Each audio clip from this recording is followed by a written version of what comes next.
Hello, Art. Yes. Hi. I don't have a whole lot of time. Well, look, let's begin by finding out whether you're using this line properly or not. Area 51. Yeah, that's right. Were you an employee or are you now? A former employee. Former employee. I was let go on a medical discharge about a week ago, and I've kind of been running across the country. Oh man, I don't know where to start. They're gonna they'll triangulate on this position really soon. So you can't spend a lot of time on the phone. So give us something quick. Okay. Okay. What we're thinking of as aliens are they're extra-dimensional beings that an earlier precursor of the space program made contact with. They are not what they claim to be. They have infiltrated a lot of aspects of the military establishment, particularly the Area 51.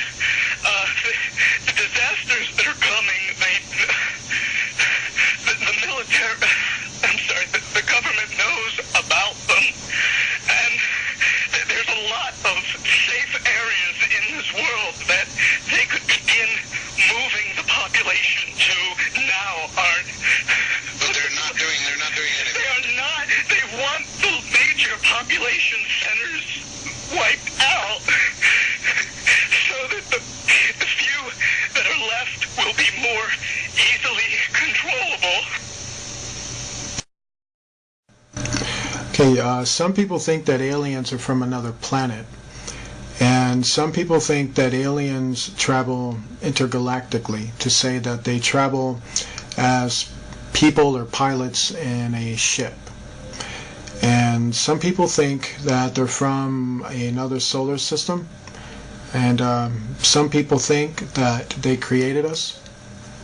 And so some people think that they're here to bring about a ancient knowledge that mankind lost or something like that. Some people think that Christ is one of these individuals in a human thing or a human disguise.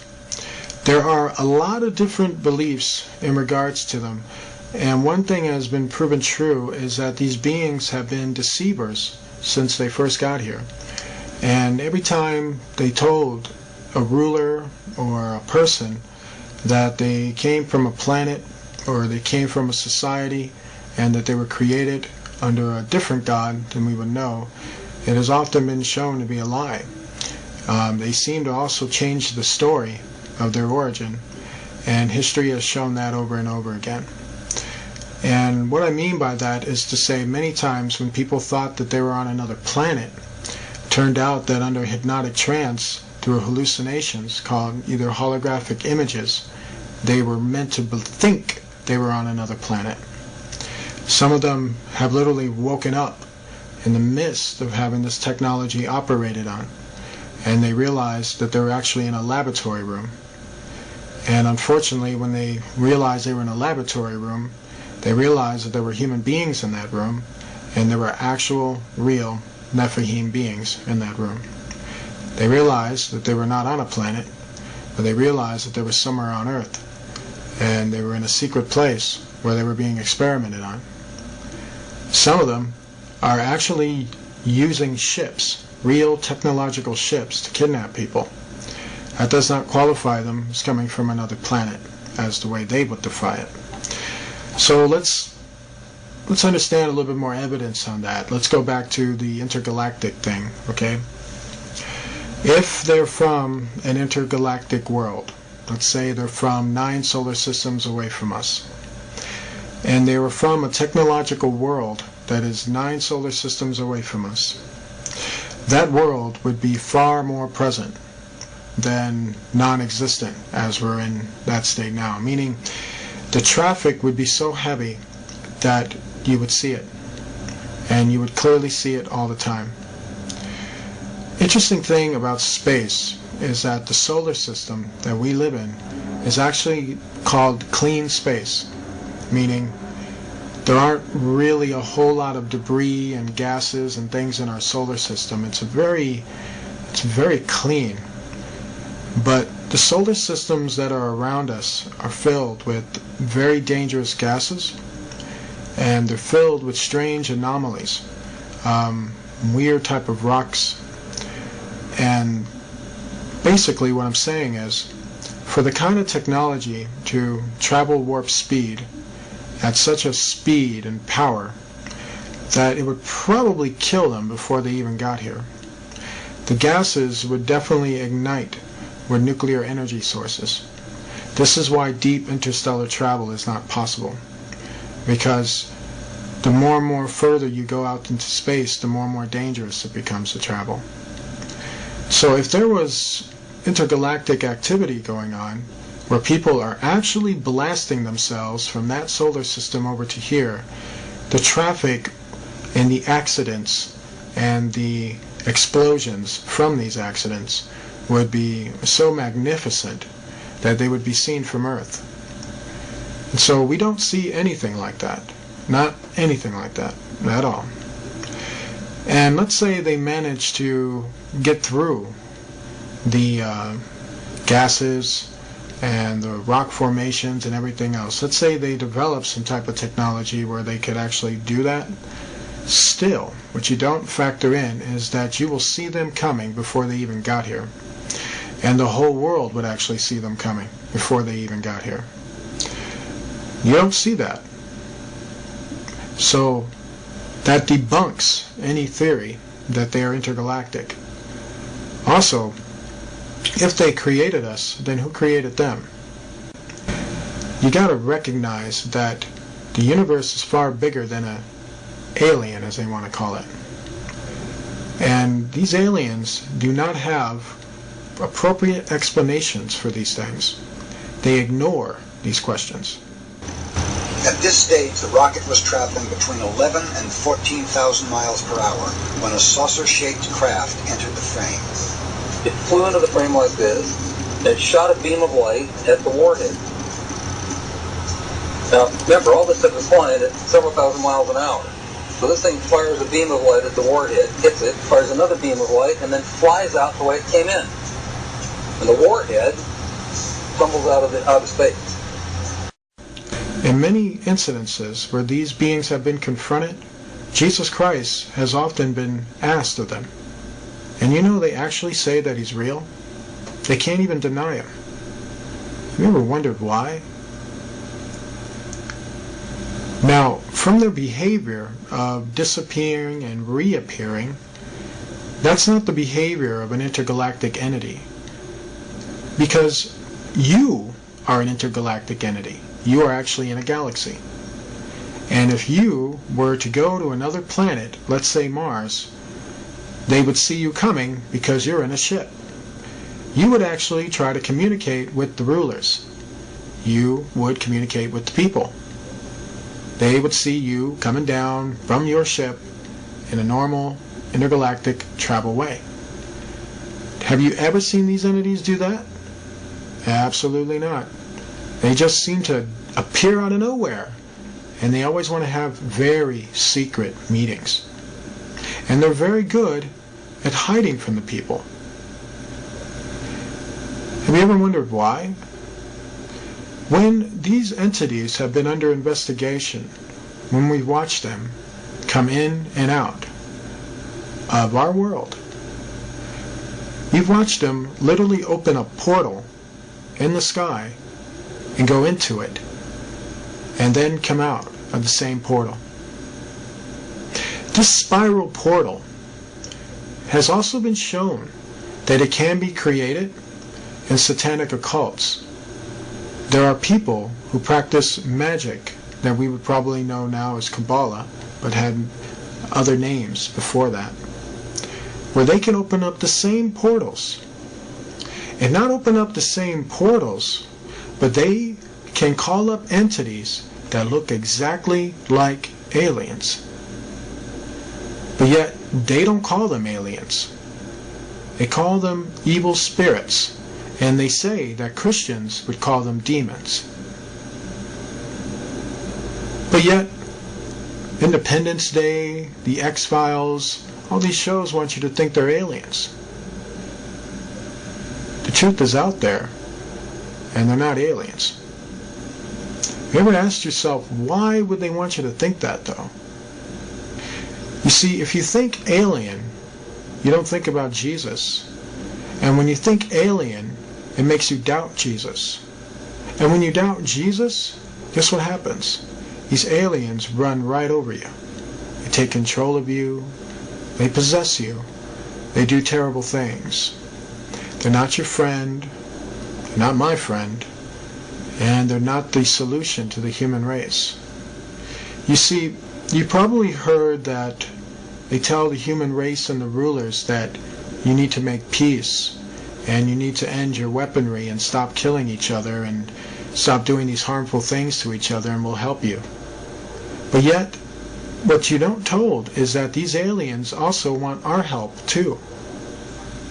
How is that? How is it if they got things together, why do they need our help? If they're so superior, why do they need us to disarm? If they can help us, why don't they just do it? Why do they need something from us? Have you ever wondered why? A good hustler knows that when you hustle something, you need to get back in return. You're doing it because you want to make that person happy so that you can make yourself happy when you get back the return. A hustler will sell you something, but he wants the money. Do you understand? Did you know when dealing with these beings in negotiation, where your tax dollars are being used to talk to them and you're not even told anything about it, did you know these beings hustle? They promise people technology. They promise people to solve all their medical problems. They promise to show them the ruins of planets and to take them there and to help them build a society there without the people, which is you, me, and the people they're supposed to be ruling over and basically feeding us and take care of us and making society possible for us. A former astronaut who walked on the moon says aliens exist and that the government has been covering up incidents of contact for years now. Dr. Edgar Mitchell says aliens have visited our planet, and he believes the government covered up the discovery of an alien spacecraft in 1947, as well as 4 alien bodies that were found in the desert. The reason for the denial was, number one, they didn't know if these were hostile and could we protect ourselves from them. Didn't want the Soviets to know, so they devised to lie about it and cover it up. Well, Dr. Mitchell is a veteran of the Apollo 14 mission, and he walked on the moon back in February of 1971. I've read about this incident you had in 1951, and you said you saw literally hundreds of unidentifiable flying objects. Yes, they were flying quite high. How high we couldn't tell because we couldn't get anywhere near their altitude. But they were either very large craft way up or smaller crafts still well above what we could get to. For a day and a half, all of this happened, but then no one wanted to talk about it. Well, we sent a report forward on it, and the answer that finally came back months later was they were probably high-flying seed pods, which didn't sound very logical. But the real question here that we've been addressing is, have we been visited? Are we, since we are now a spacefaring civilization, having only gone to our own moon, but have our visitors, the aliens, have they come to us? And all the evidence is yes. So what is it that you want to see the Obama administration release? What is it specifically? What do you think is there that we need to see?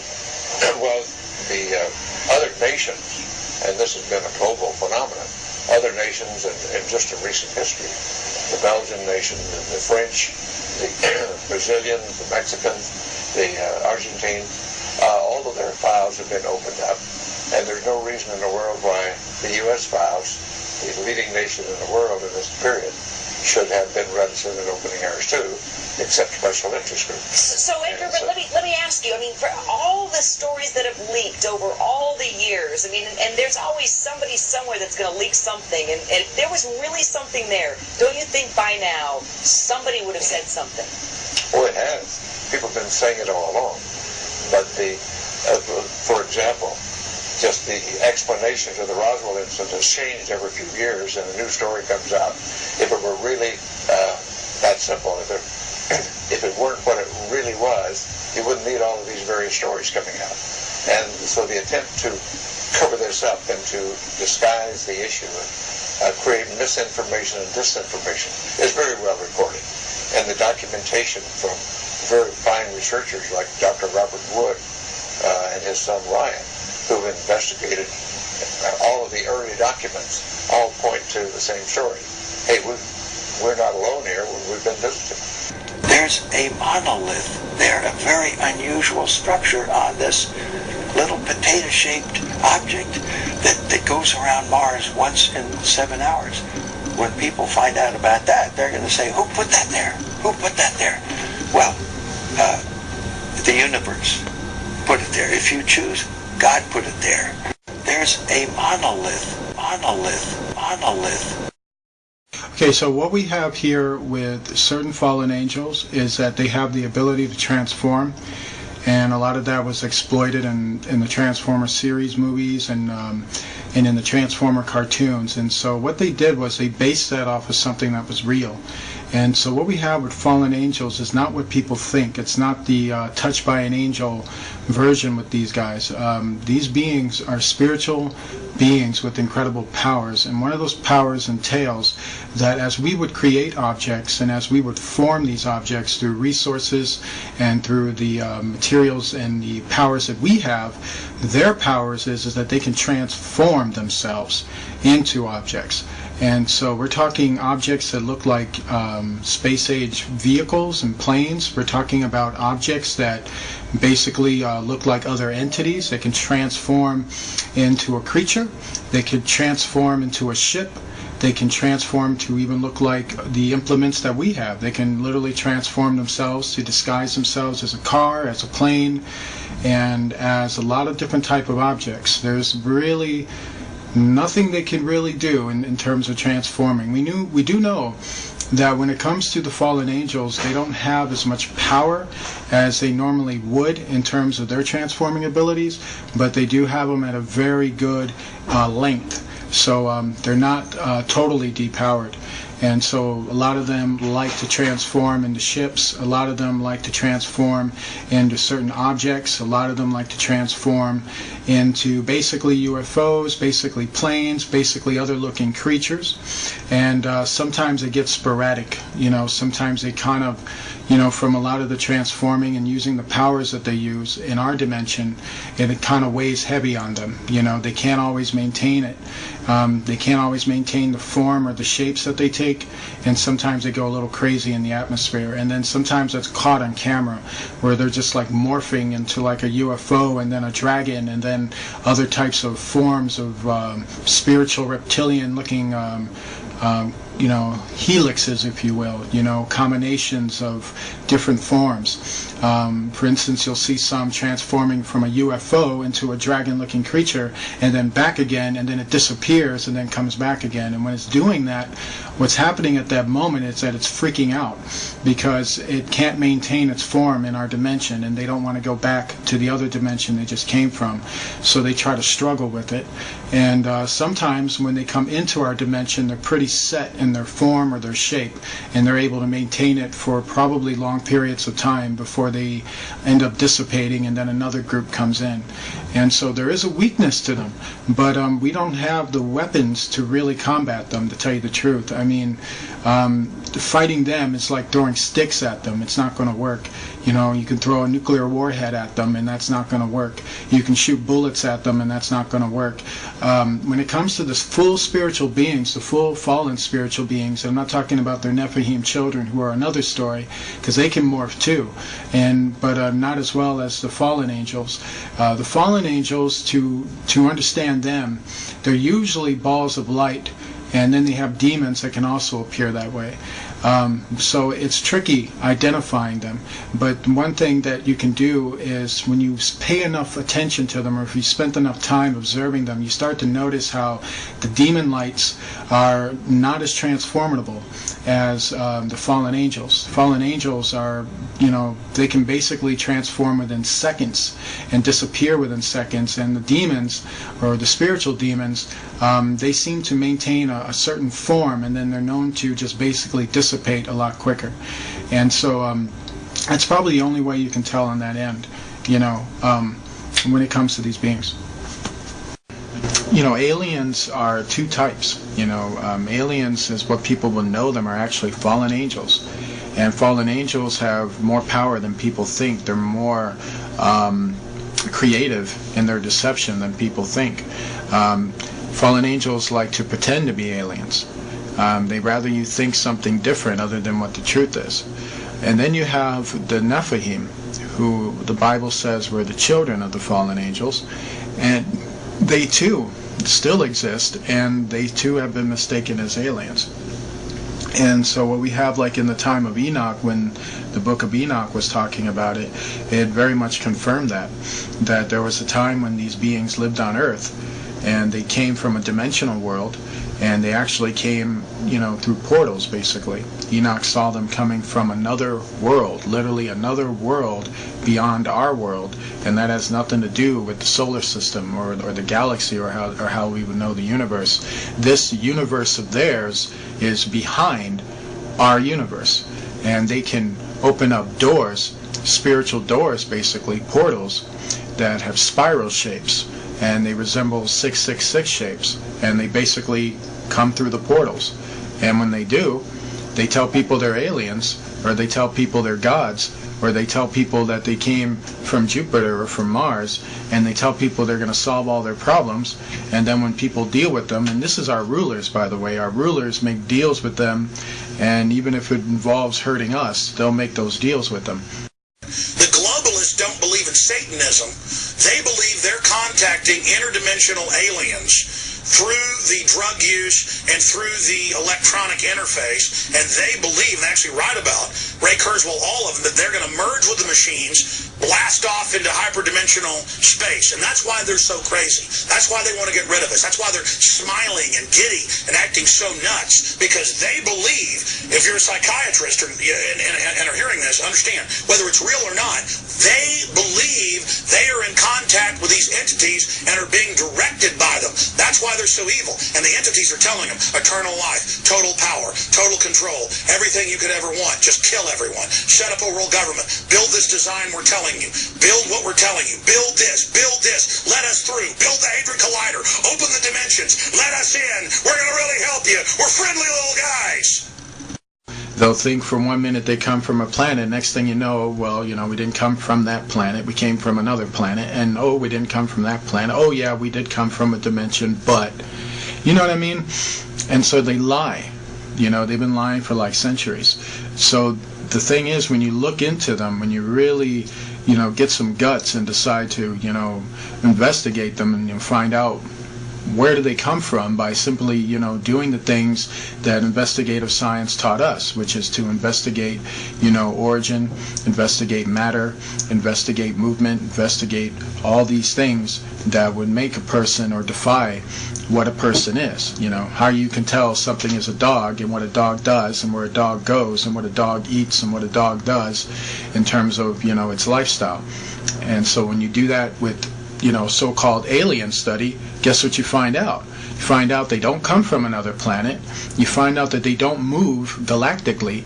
You find out that they move interdimensionally. They move through parallel portals. When we talk about like Enoch, when we talk about what makes Enoch so important, why, what's the big deal about Enoch, why is everybody going toward the book of Enoch? There's two reasons why.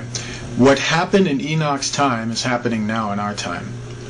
And that's scary, because what happened in his time was pretty messed up. Okay, so what we had that occurred in Enoch's time was that there were rulers that were on that earth, powerful rulers who were worshiping evil spirits. These evil spirits told these rulers that they came from another planet and that they were going to solve their problems for them, and that there was more God than just the one true God. And so they believed in that for like hundreds of years for a while, and these were like descendants of even Seth. And what happened is that over time, while these rulers were worshiping and not taking warning from the other sons of God, those entities backstabbed them. And what happened is that the more and more the rulers worshipped them, and the more they got control over what they did, it allowed those entities to enter further and further into our world, to the point where they received enough energy and enough permission from these rulers to literally enter our stratosphere. And when they entered our stratosphere, they came in full invasion force. The book of Revelation tells us that's going to happen again. We are living in the stage where the beginning of that is already happening. So what we put this picture is Hitler basically meeting up with the fallen entities, and that was basically irregular for him. He had a very large interest in basically following them and basically communicating with them and basically talking to them. And these beings were, very much part of the plan and the destruction of World War II. You'd be amazed at the fact there's a lot of attacks in World War II that they actually took part in, that history tries to cover up or tries to bury. I mean, if you look back at maybe 15 years from 9/11, so many people will have a different view and a different explanation to that. But when it all comes down to it, the Bible tells us that fallen entities are involved, and our leaders shake hands with them and greet them, and are happy to see them. Hitler is also very much involved with the 13 council members, and so he's very much a guy who reports to them. And this is one picture that you're looking at right here. This photograph was actually snapped, I believe, during an attack at Antarctica, if kid you not. Hitler didn't die in 1945. He actually died later on after World War II, because he was hidden in that base for a while. This was a photograph that was shot of one of the UFOs, if you will, one of the Virginia aircraft planes that attacked an aircraft carrier. Right before it decided to unleash a hail of missiles on it, one of the soldiers snapped a picture of it. And these are the things that you got to really wrap your mind around, because when you don't wrap your head around it, you're going to get very caught up in it. This is also the same deal. What you're looking at the bottom with the heat source is very much the fuel injection of the plane, or the Virginia. This is also another photo shot of the Virginia. And what you're looking at right here is kind of what I'm talking about here, is some of the engineering components of some of these Virginias. They have a circular fusion type of power, and it's right at the center of the Virginia. And basically fusion, that's basically using type of nuclear fusion with water, and basically sends it into a lot of hyperactive speeds. And it's just very, very advanced, and it just shows you just how advanced we were in World War II, which would even implicate to you now just how more advanced we are now, and how so much of that is not shown. And what you're looking at here is another case of that. You can see how sleek they build these Virginias, and you can see how well they've gotten to the point of building them. They're nowhere near to the point where they used to be, but they've gotten there now. A lot of this was help from the fallen angels, because our rulers by that point did not have a lot of mental capacity behind this, and so they had to be retaught how to rediscover their own inventions, which is very sad. But it's the making of their own doing. If you look very closely at this, you'll notice I believe it's a 50 cal machine gun that was built at the bottom of this one. And what you notice with these things is that they're usually machine guns that are basically placed inside the Virginia, and then they're released to come out and then to be used against upon other people, basically to open fire on people. And this to show you the military strength of these things. You have something as well here. You got a guy standing on top of one, and what you have here is also another one too. And as you can see, it's pretty much parked there. If you notice the Rolls Royce that is near this UFO, it's to show you that, you know, the elite were the ones that were privy to this type of stuff. They were the ones that were there to watch it and look at it and examine it and admire it. And what we have here is the same angle, same deal. And this is probably one of the very well-known ones. And one of the things I need to mention about this thing is that a lot of the times when they were launching these videos, a lot of the videos were to be launched to go into the planets, basically to the moon, Mars, other places, other secret locations on Earth. Many times they called in witches to basically conjure up demons for them, to guide them or direct them certain portal ways that they would fly the instruments into and then come back in and out. A lot of the things in their world is not what you would think. It's a lot more worse than that. And same thing that you have here. You had one basically hovering up about with the airplanes basically hovering over it. And what you have here is another base basically. It's a design of a base, but it's basically a design of an energy source.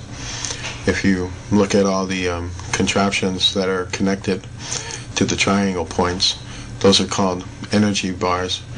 And with these energy bars, basically, they're like giant transformers that can fuse powerful energy, and they all connect, kind of like a wiring, and all the energy will be centered to the center of the main core of the energy source. And what you're looking at here is what they used to do with pyramids a long time ago, and now they've invented these circular type formations. And all these things are about energy sources and advanced technology. This is also a blueprint of a Viminio, how to build one and how to construct one. You'll notice some things about it. Viminios usually are about, they have basically 3 levels or 3 floors. You have a top level where that's for the operations, flying, things like that. And you have a bottom level. One is for laboratories. Another, well, laboratories will be at the bottom, and the middle sections are their homes, basically where they sleep in and where they rest. And this is a model for a really big giant one. This is the Nazi base, and what we have with this base, it's very old. It was built in the starting building construction on it was in the 40s, late 30s to the 40s, and right now it's one of the most advanced colonies on the moon. It has technology that would literally blow your mind away. Right now there's about 2 million people living on there, on that base. It's actually a city, and it's very, very big, very huge. You have literally advanced space age technology there. It's one of the last things left of the Reich Empire of Hitler. It's now part of the Rothschild Illuminati colonies, and they control it right now. And it's basically their moon base, and it's just very, very advanced. The swastika building, as you're seeing, is very huge, and there's so much more in that area that's very much shrouded in the darkness. But if you were to get on the ground level, you'll see just how huge and massive this thing is, and just how big it really is. The top part of it is a huge satellite on top, and just very, very advanced, filled with aircraft hangars and all kinds of other advanced technology there. Basically, they almost live in a Star Trek world there. It's quite interesting. What we had here with the astronauts doing this was that they were setting up mirrors, and what they were trying to do was, they know that in the occult that certain mirrors scare off evil spirits because they don't like to look at themselves in a mirror, which is another reason why evil spirits like to appear as the host or some other entity or person. Their real true form is so horrifying that it even horrifies them. And so that was the aim at setting up the mirror. But the mirror was so, how do I say, it's so amateur. You know, they were basically using folding mirrors, and just wasn't a smart idea. I think it was just more done out of panic. You know, one of those things you do where you're so scared, just figure out the next thing to do. And what you have here is the same deal. They were basically on a base, and they're in basically a facility that's mostly underground, but it has a few bases on top, a few housings on top. The government really hates this picture. They hate it for a lot of reasons, because it's too real. You notice the golf club there, and that was from the fact they were playing golf at the time. You know, basically to, I guess, I don't know, to relax their nerves. When they were told to get off the moon, they found it absolutely offensive that they actually came up there to play golf, which is why Americans are not welcome on the moon, because they're considered to be ignorant, and they're considered to be rude. And you know, I haven't seen anything that could tell me otherwise. This is like another shot of their getting confronted by fallen beings. Notice this pit right here. They were basically filming the animal life underneath the caravans of the moon. There's a lot of species on the moon. A lot of people don't know that. There are beings called selenites who have wings. There are reptilian creatures that are under there. They resemble small little, from what I understand, they resemble small dinosaurs or small dragons. They're very, very small. And this type of species, they have one for the moon, and there's another species like it on Mars. They tunnel under the ground. At the time when they were doing this was a later Apollo mission, as you can tell with the rover they had. And this means it was after Apollo 11. And then when this mission was going down, basically they got confronted by the fallen angels. You'll see them up here. There's actually 5 of them coming around. But every one fallen angel is probably like 20 or 30 of them. Remember, they join themselves. They basically fuse themselves together and travel in a light source.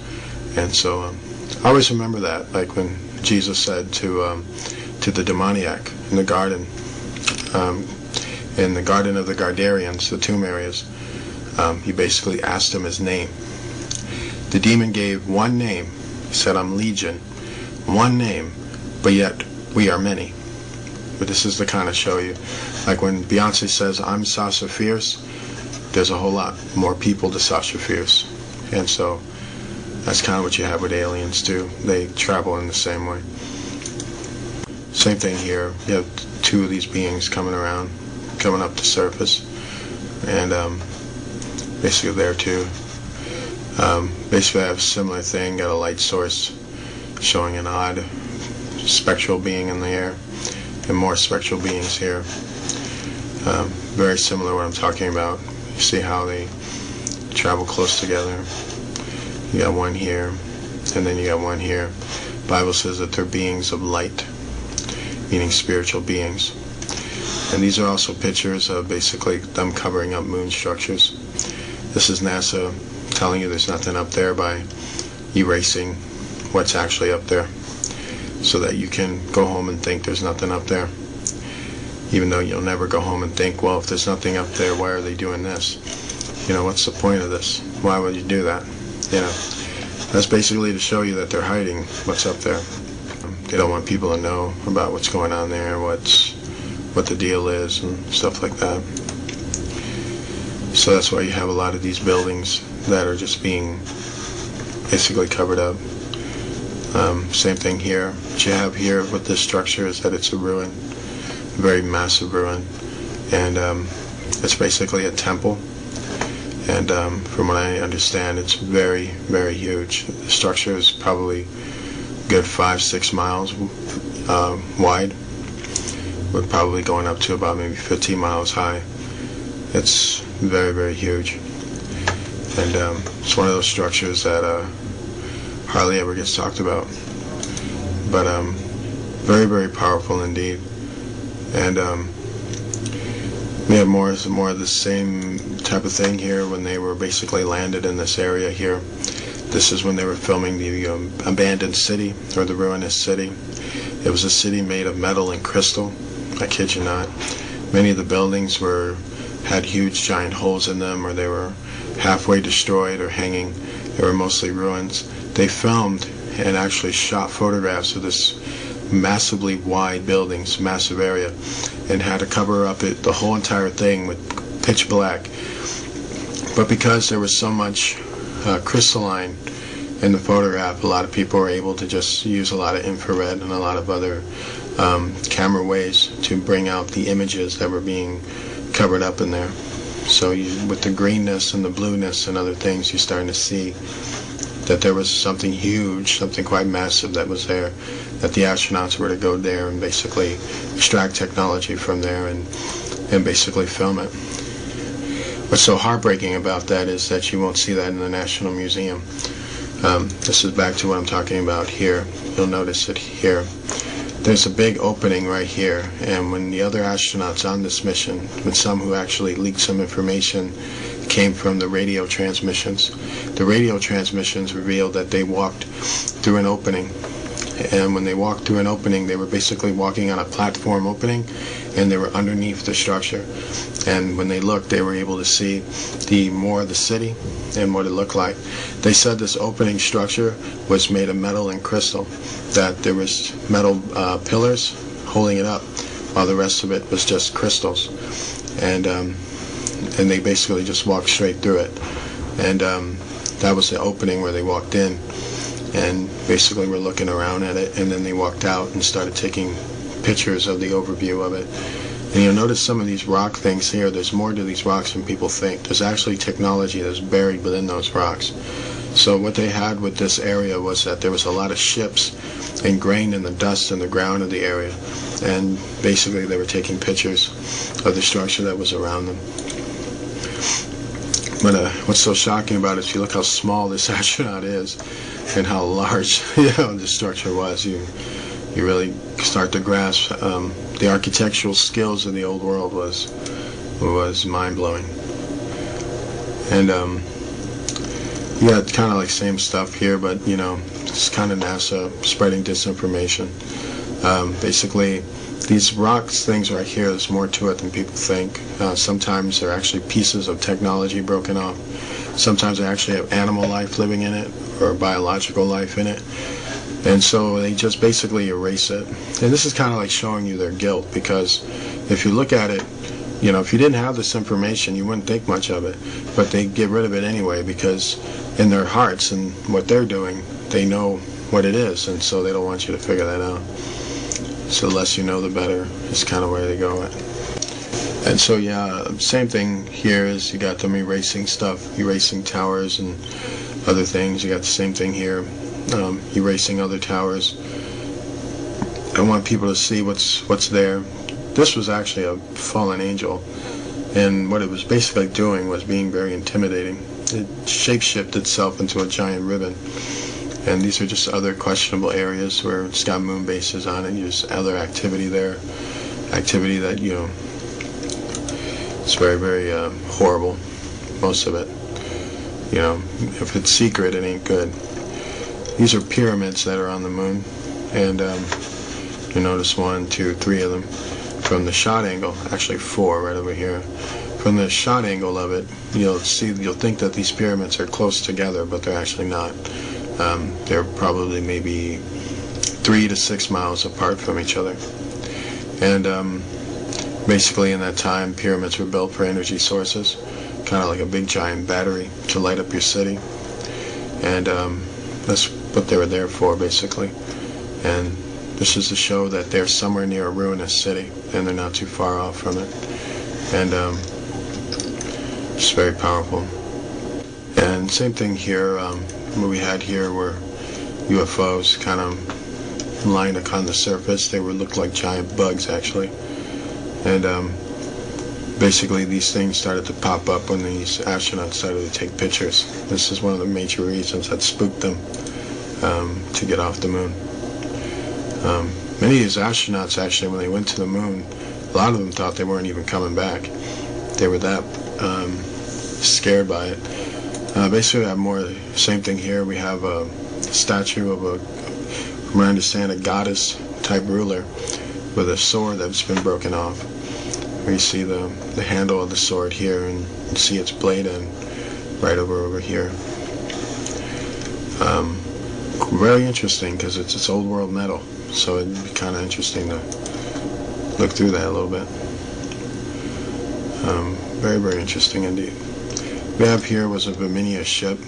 This is known as a smaller Viminia class ship, and this comes straight from the old world. So this was an old world ship, meaning it wasn't built by the government. It was built by a government those thousands of years ago. And basically, as you can see, the 3 holes there, it was attacked basically. And but looking at how advanced it is, it's marvelous. From what I understand, they were going in there to take away computer chips that were on it, and to get a schematic, basically, of how it was built. Just a beautiful ship, though. Nothing really quite like it. And what we have here was the type of engines I was talking about in terms of Viminia. This is one of their engine capsules. And if you look here, this is the crystal that's right in the center of it. And it's basically built to fuse power and H2O, basically. And they fuse it inside this crystal, and basically it's used to power up an entire ship. And so this is why they came to that area, because they knew what was there, and they were trying to extract the technology. And what we have here is basically a pagan altar built on the moon. Quite interesting. But this was from a long time ago, and basically that's what they did. And it's just quite shocking. This is more stuff here. You're looking at more ruins in the ground here, and looking at just a kind of oblong structure, really. It's, if you look at this blue thing right here, this is actually what they couldn't completely cover up. But this is to show you that massive blue crystal city that we just got through talking about. This is one of the beams that's being shown that they weren't able to cover up completely. And it's just very mind-blowing. And this is kind of showing you what they really covered up in this photograph. This whole area right here has an abandoned ruinous city on it. And when they showed this photograph, they showed it, but they took out the actual city that they were covering up. So this is kind of showing you what they did, you know, what was really there, and why they took it out. Showing you how advanced their camera techniques are in terms of eradicating things. You know, you think they would be truthful, but you know, that's the government for you. They've disappointed us. And so this is another picture of another moon base that they have, and what you're looking at here is called portal technology, and that's what this big giant thing is used for. And what you're looking over here is a tractor that's about to come in. And this tractor usually goes to the mining fields, picking up silver, gold, metal, other resources. And this is one of the bases that they have on the moon. And sometimes people come through portals. They're walked out through here, and they come into this base here. There's tractors here. You'll notice mining fields here around it. You'll notice this big flash of light right here, which had a lot to do with the fact that when the astronauts came close to it, the fallen angels appeared. Because fallen angels are everywhere on the moon, and basically guarding a lot of their evil things that they got human beings involved in. Basically, this was the mothership, as it's well known, Viminia ship. When we come to learn about this area, is that the reason why they fogged out or put a lot of electrostatic in terms of the seams around this area was because of all the gold that was around that area. There was so much gold in that area that it's just mind-numbing to think about in terms of your imagination. To see the gold that clearly from all the way up in the sky shows you that there wasn't like bars of gold down there. You can consider like almost like halfway of a mountains of gold down there. There was gold nuggets and rocks and mountain-shaped rocks of gold down there. I kid you not. Like, basically a gold nugget that's something like 10 miles high, and just scattered all around where this mothership was abandoned. And it really blows me away, because it kind of shows you that they were using a lot of gold, a lot of resources, and then it's also showing you that God placed a lot of those resources on other planets too. And so what we have there was, basically, it was a hot area, and that's why Apollo 20 was needed, and that's why the other missions that they did led up to Apollo 20, because they wanted to get that gold, that technology, they wanted that area. And so it's very shocking. This is to show you how big that ship was. I mean, it's huge. This was the harbor point of New York City, the Manhattan area. And if you look at some of the largest buildings that are in the world, they're nowhere near as big as this ship. And that's saying quite a bit. This thing is absolutely huge. It was so big that you were able to put about a half a city of people in it. And just massive, just very, very big. And it's kind of showing you that the top part of it, or the hill part of it, was actually made in gold. So it's really just very powerful stuff there. Alright, so what we're looking at here is called, first of all, from what I understand, it's an old world structure, and it had something to do with basically a meeting ground place, if you will. If you ever gone to an airport, usually the first thing you go to when you go to the airport is that you go to the airport building. That's what this was. Basically, it was a place where people gathered when they were about to take off. The Germans discovered the ruins of it, and so what the Germans did is that they basically remodeled it. And when they remodeled it, they used it as a base of headquarters when they were extracting resources off the moon, and when they were building an underground base on the moon. So years later, after the Germans built the base, they abandoned this post. And when they abandoned this post, basically they went underground. And then years later, the astronauts came here. And when they came to this specific area, what the Apollo 11 mission was about was to spy on the base, on the moon base of the Illuminati.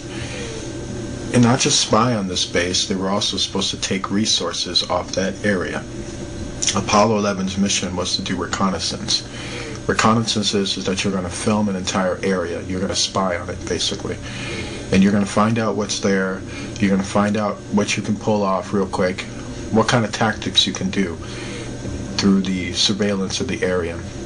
And that's what they basically did. They were assessing what they can and cannot do, and they were assessing what was there. And so that's what this whole Apollo 11 mission was about. It was about filming the ruins, filming the resources, assessing what you can do. And so that's what basically was going on here. And what we're looking at with this structure is that it's a very huge structure, by the way. It's a two-story structure, but it's very long, it's very wide. And when you go directly into what they're doing here is they're going into the front door, basically. And when you get a very good look at it, you start to see what I basically mean here. You can basically see there was a time where basically what you're looking at is the inside of an airport, if you will, but a space-age airport. There was a time where people would be, well, basically they'd be lined up over here, and you got these other buildings and other rooms where people basically would have had their office, if you will, and you know, there was more to this structure. A lot of it was destroyed, but there would have been a lot of technology around it. So by the time the Germans got to it, the Germans would have just remodeled it, you know, put some new structures on it to hold the building up and things like that. Once it was abandoned, it was just, that was it. So you'll notice some things about the walls of the building. You notice that they're very bright. You notice that when they come in with the camera, it seems like the whole thing seems to illuminate. It has a lot to do with basically the walls. The walls are made out of alabaster. Alabaster makes things glow, kind of like marble does. And so, from what I understand, this structure was a combination of alabaster and marble, and kind of like a white stone, if you will. And so that's why it has a very type of eerie glow. This is one of the astronauts walking. We believe this was Buzz, actually, with Armstrong filming. And if you take a good look, you notice some things here. You can see kind of what I'm talking about. You can see how this is an old world structure with some new structures in it, but this is kind of like an old world kind of line, if you will. It's a place where people wind up. And the more and more you get a very good look at it, you'll notice these archways. Archways are places where people would gather. They'd be coming in and going out. And you'll notice some other things. You look at these beams across right here, you'll notice that some of these beams are attached to the old structure, which is to hold it up. And you'll notice the ground is very broken up, and that has a lot to do with the destruction that the building went through, or was basically hit with, a long time ago. And you'll notice now he's filming another room, which is here, and he's about to go right into that room. And so what he's doing is that he's just walking along it, and you start to notice some rocks, blocks, and things that have been broken apart. You'll notice here also how it's one room here, rooms here. You'll notice how it looks very much like a big giant office building. And that's kind of what you got to really put into you, is that is what you're looking at. Is that you're looking at a building that had an administrative function. And even in the old world, it had an administrative function. And when the Germans took this land, they made it also into an administrative function. And then until after a while, that was pretty much it.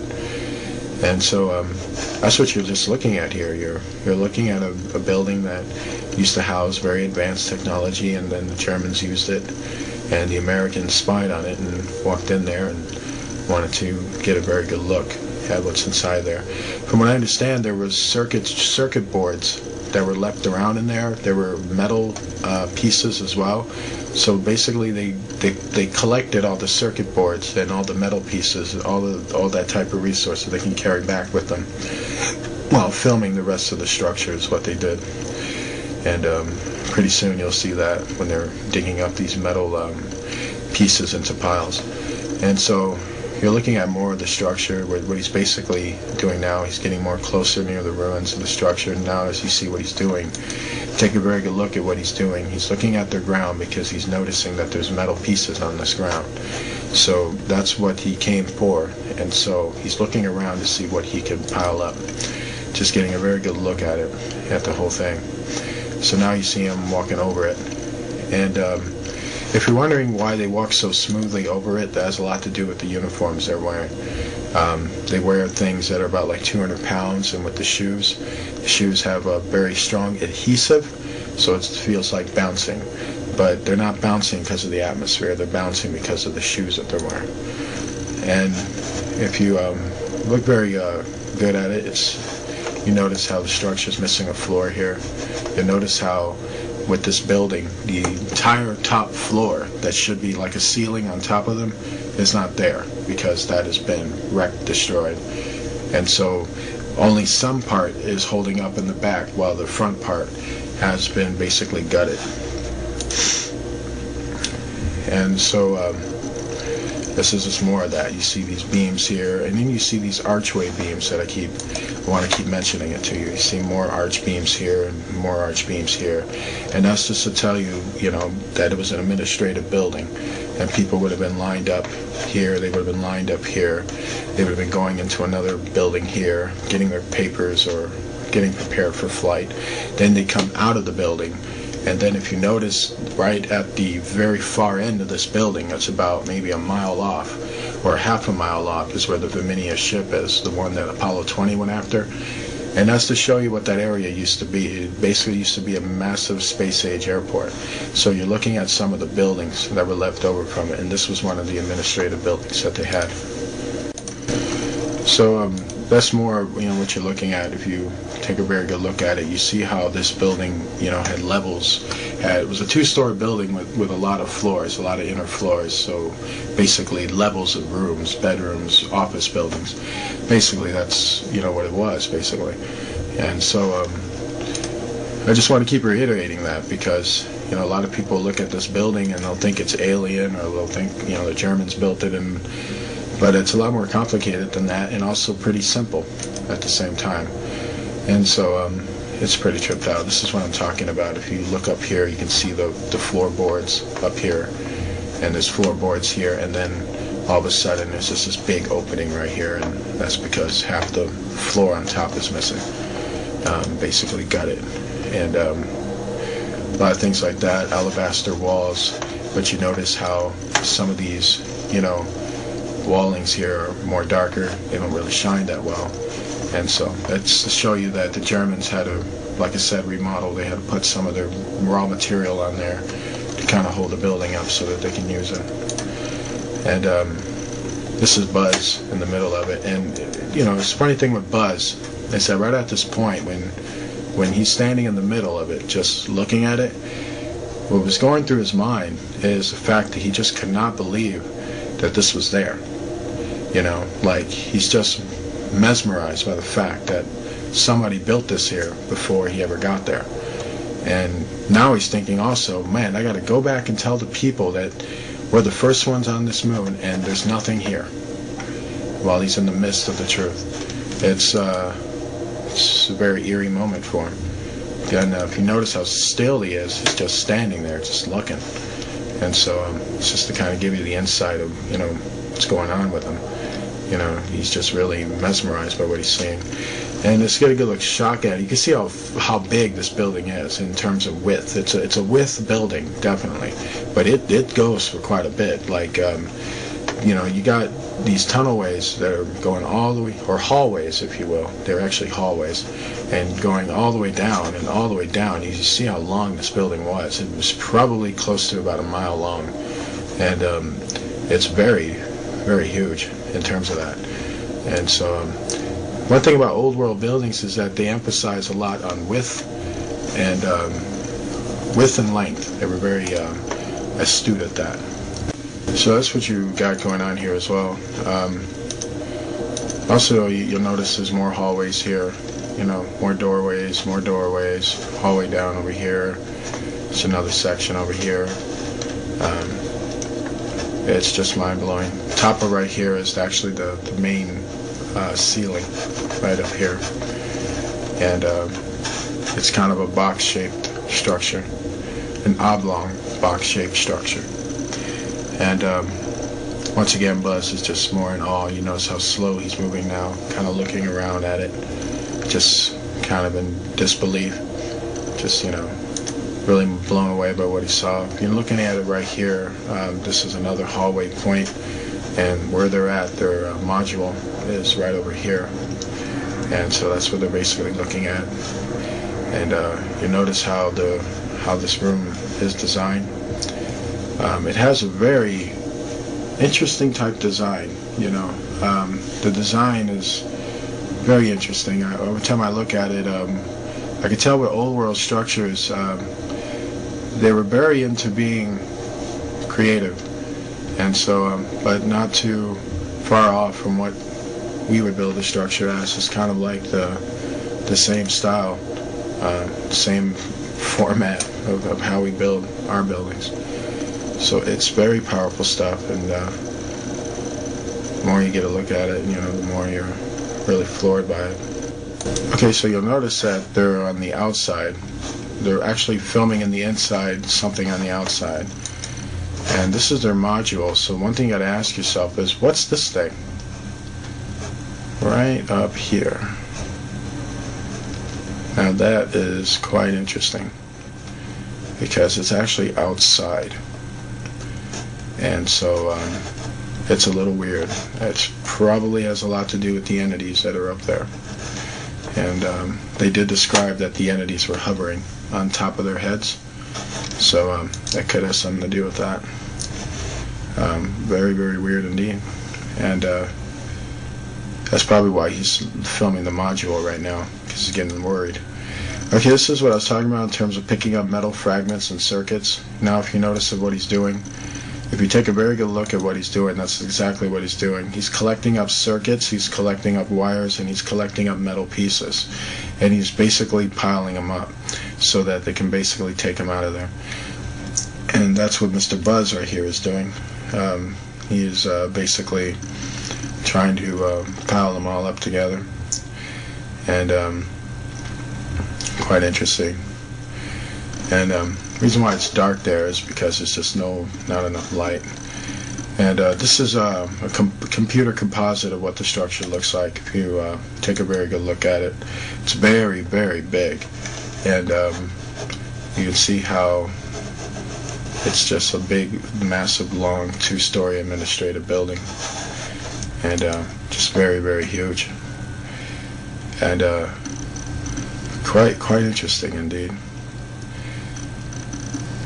And that's just to give you a very good look at what you're looking at. And there's just so much about this, you know. This is a piece of the second floor ceiling. It's broken off there. You'll notice some things on top of it.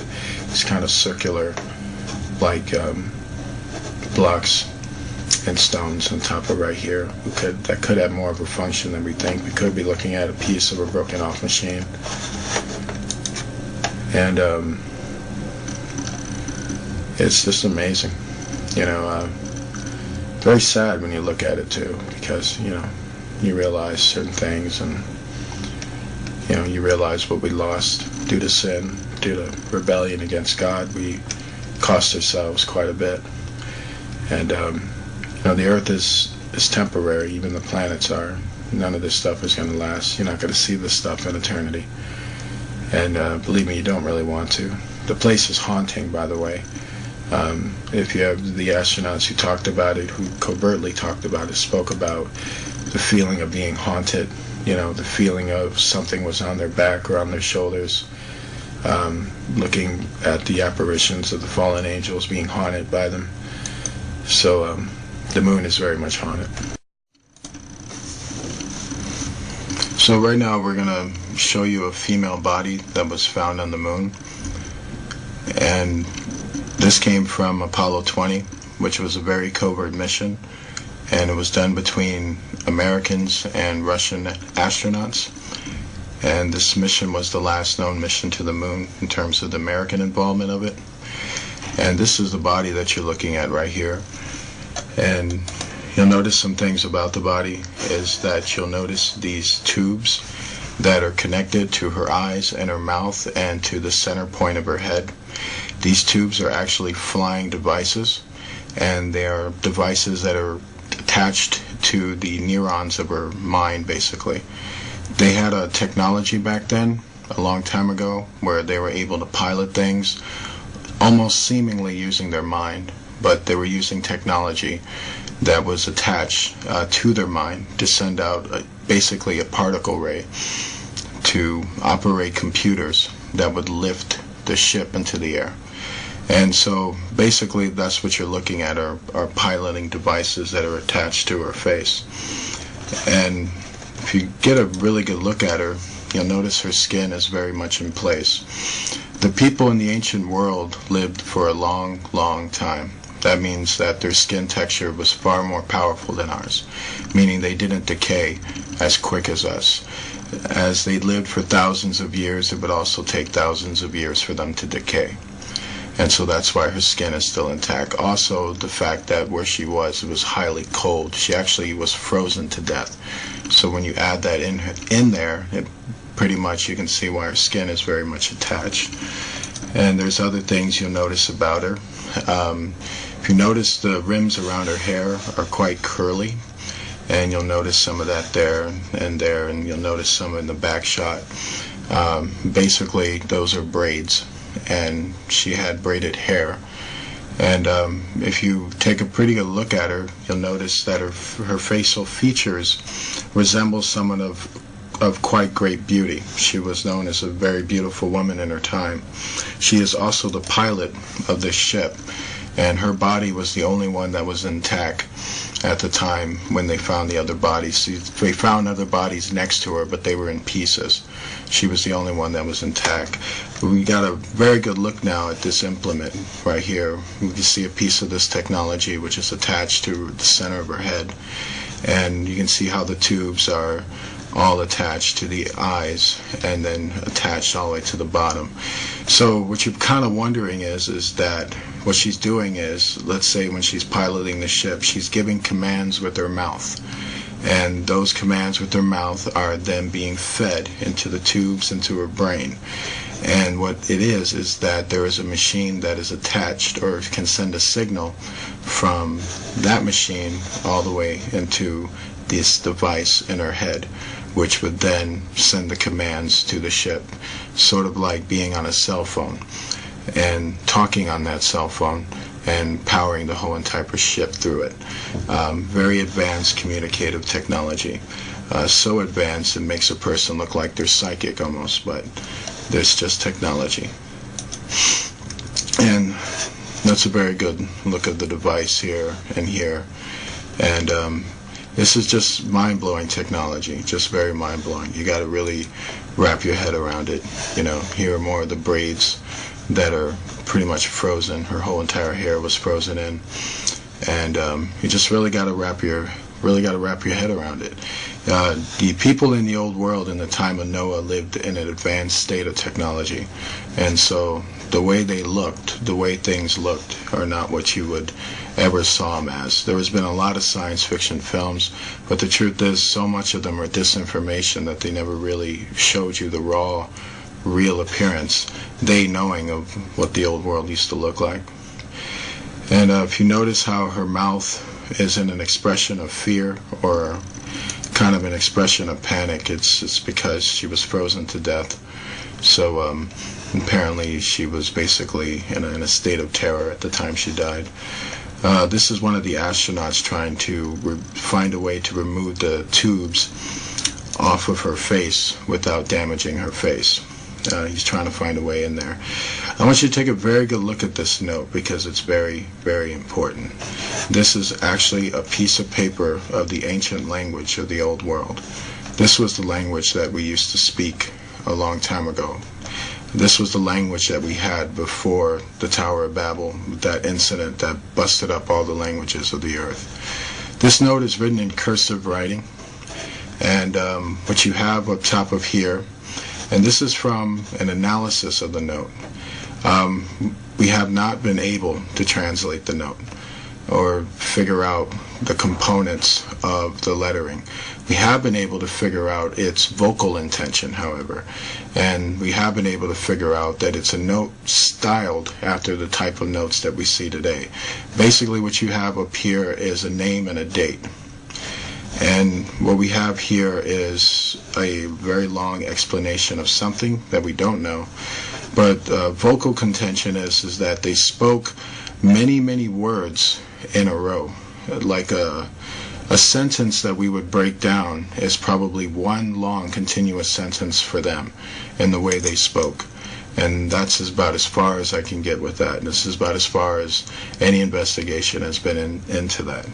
It's a combination of basically cursive writing that's similar to English cursive writing, and the letters are almost similar to English. So what we have here, is a more close-up look at what we're speaking on here.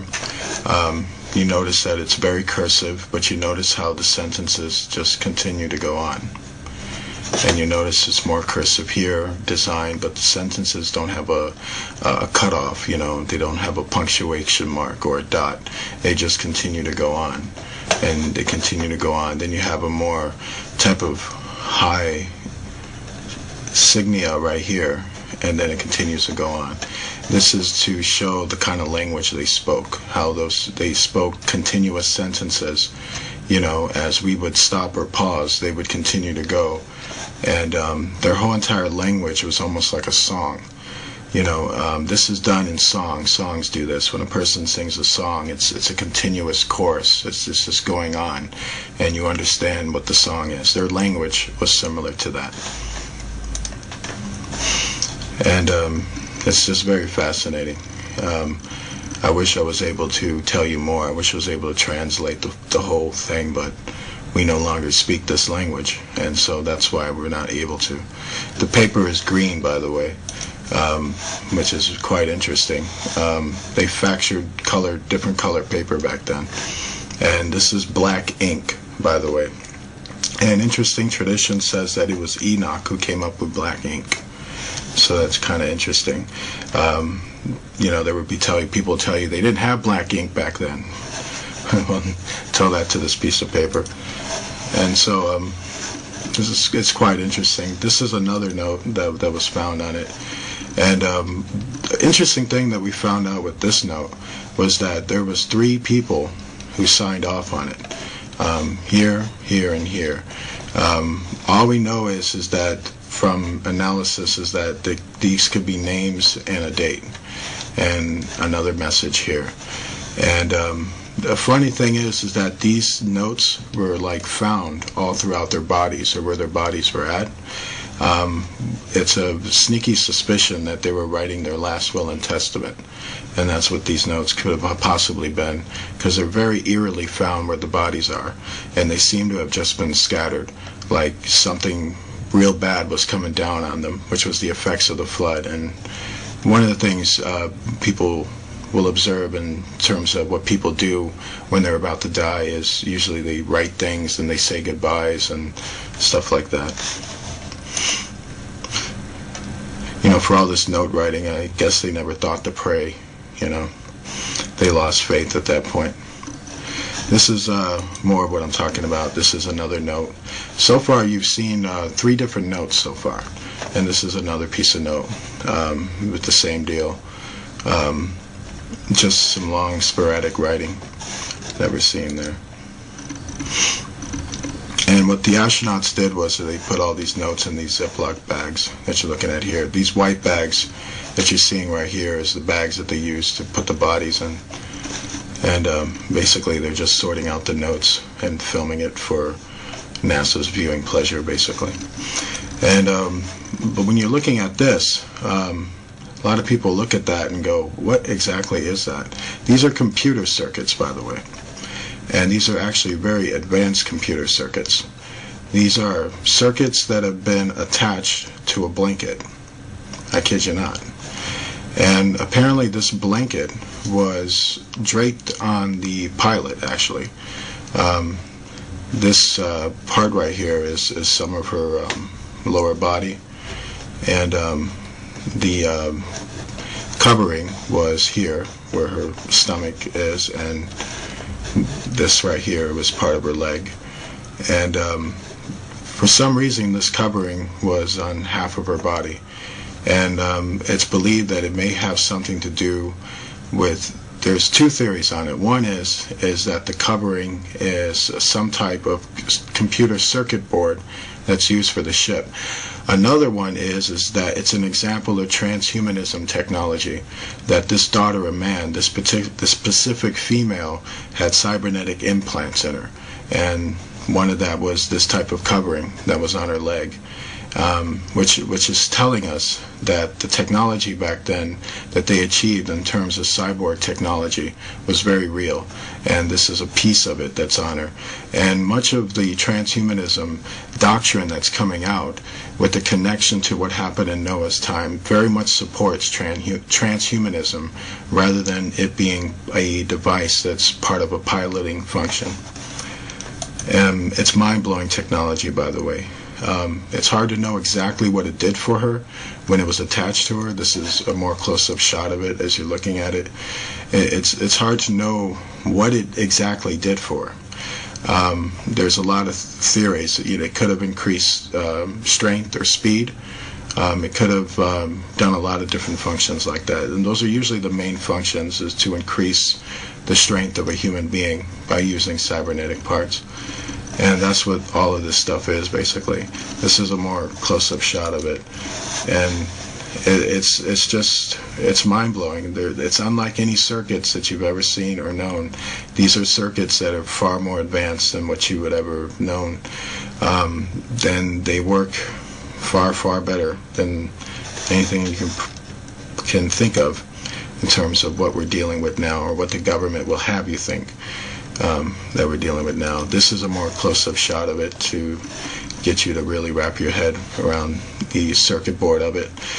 When you're looking on the surface of it, it almost feels like a smooth type of painting, almost, or a smooth type of paper, cardboard paper. But when you look further into it, you see that there's actual computer circuits inside of it. And these are the up-close shots of these circuits, and they're just basically coursing throughout her particular implement, and they're attached to her skin, by the way, and that's why the transhumanism technology makes far more sense, because it's very much attached to her actual person. And what you're seeing here is more parts of her body. This is a more up-close shot of her leg, and up-close shot of her body frame, to kind of give you an example of what happened to her skin, or close-up, more telescopic close-up look of her skin. And basically you can see how it's, it seems like instead of decaying, it's chipping. And so that's fascinating. The skin is very hard, and it looks like it's the type of skin that really would take a lot to even cut it. And so it's very strong skin. It's not, you can see how far humans have degenerated. We literally decay. We don't chip away. But back then they chipped away before they actually decayed. And fascinating. And what you're seeing here is her co-pilot, and the co-pilot's head was severed. And so what you're looking at here is the severed head that they found, and it was right next to her. This co-pilot didn't have the implements attached to her, and where she was found, actually, she was found a few, from what I understand, about 15 to 16 inches away from the pilot, and her head was found about 16 inches away, with her other body parts being found in pieces. One thing you got to understand, the astronauts' impression of it when they came onto the site of it, the Apollo 20 crew, was that they felt that a violent incident took place at this time, because the body parts were in pieces, which hence that they were hacking at each other toward the end of it. The pilot seems to have been preserved for two reasons. She may have been the captain, and having privileged knowledge, she may have tried to get away while this was happening, and but basically wasn't able to escape. The meteorites that blew open onto the moon caused a freezing on the moon, that basically if anybody who didn't get taken out by the blast was going to get taken out by the freezing effect.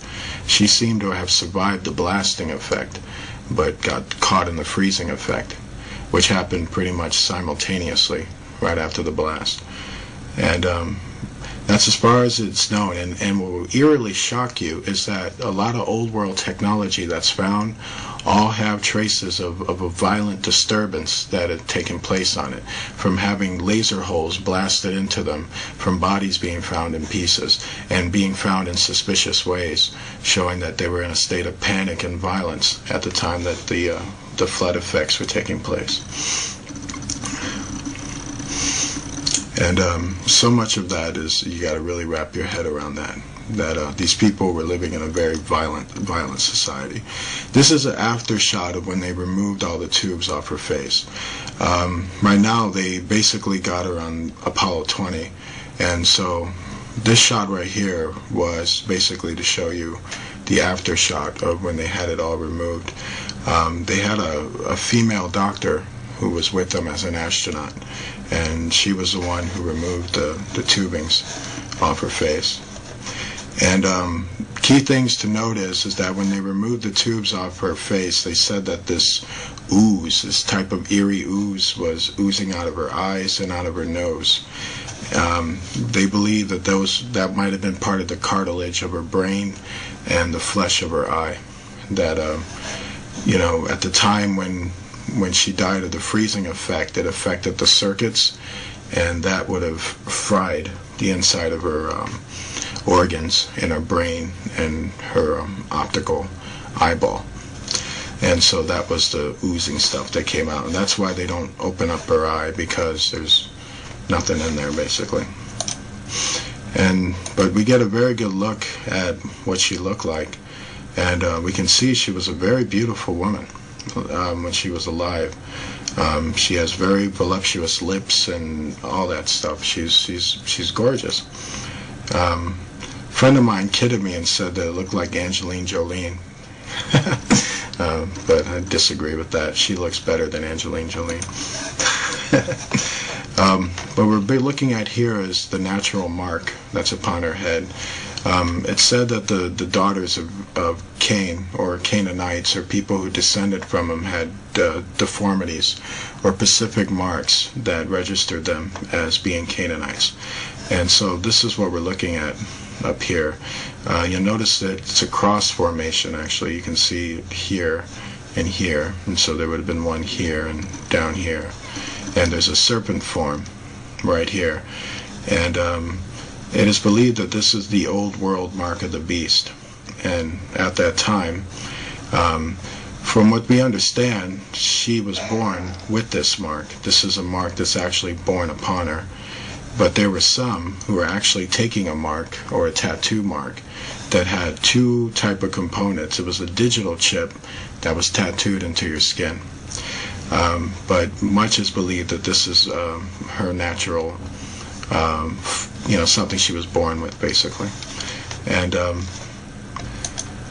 it's quite sad. What we're looking at here, if you want to know who she is a daughter of man, as was registered in Genesis, meaning she is a descendant of Cain, and she was a witch, and a old world pagan who was a advanced pilot, and she flew a mothership.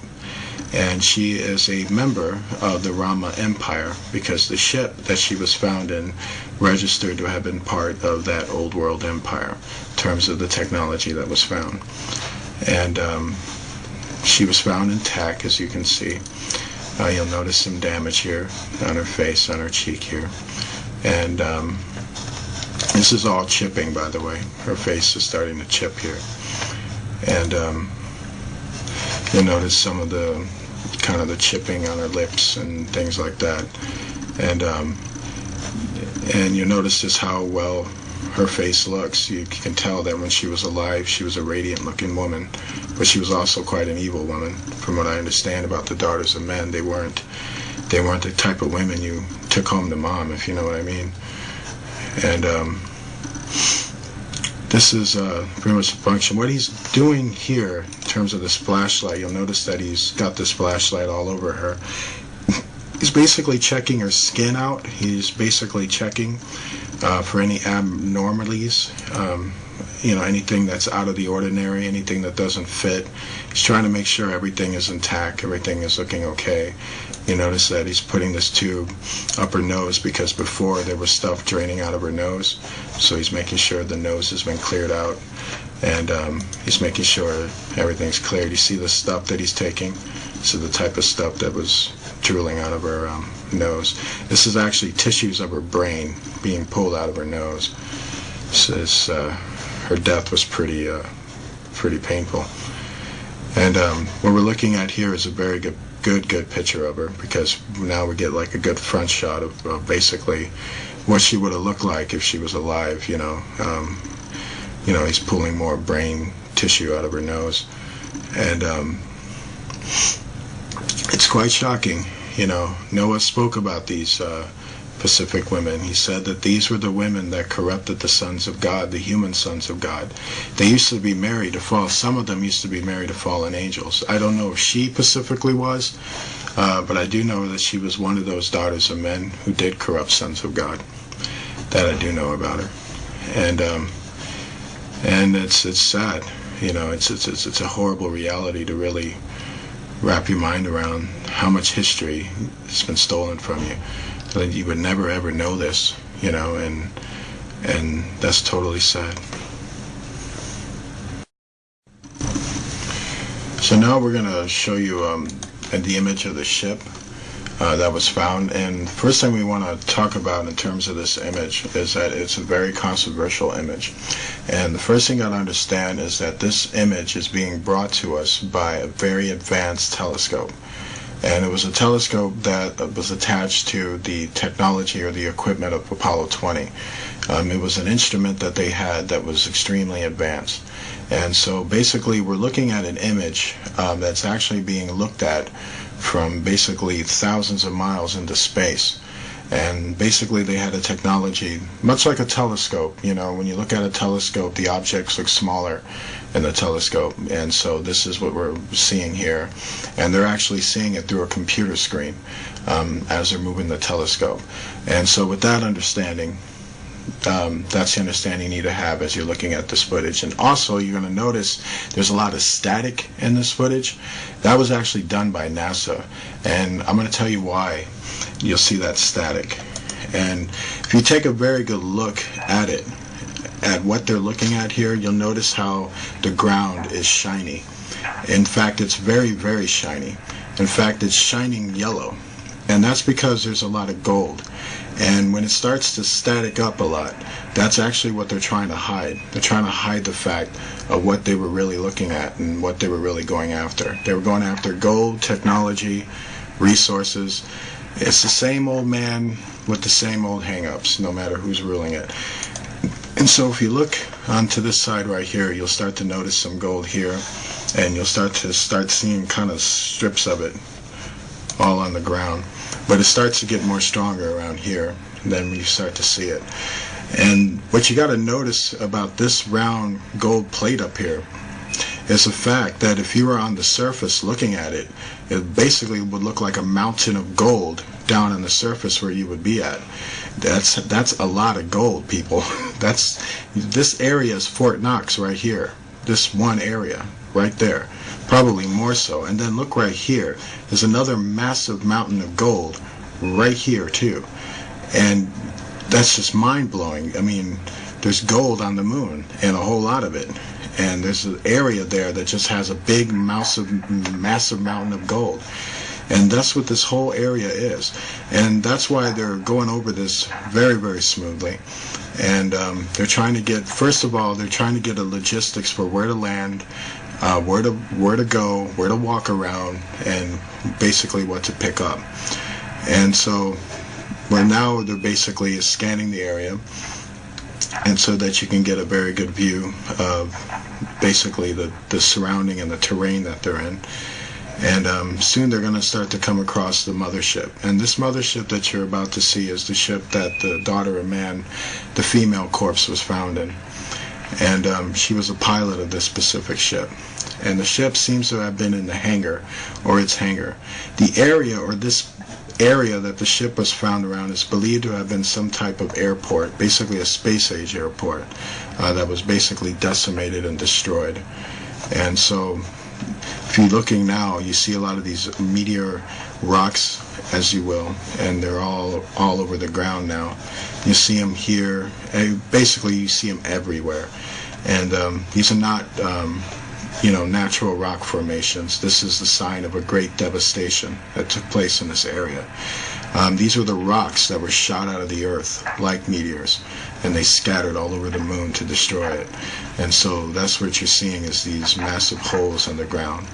And now you're seeing it all through here. You see these things starting to light up right here, here and here. This is more gold that's being found there, and it's all over the place. Now the static comes, and this is NASA. NASA's trying to now hide what they're trying to see. Now it's more gold, and not just gold that you're seeing here and here, but now you're starting to see the ship itself, which is right there in the hangar. And the more and more they get closer to it, they can start to see it. And you'll notice that the ship's main, what you would call the bridge, if you will, the screen that covers it, is made of gold as well. And that is a big, massive gold plate too.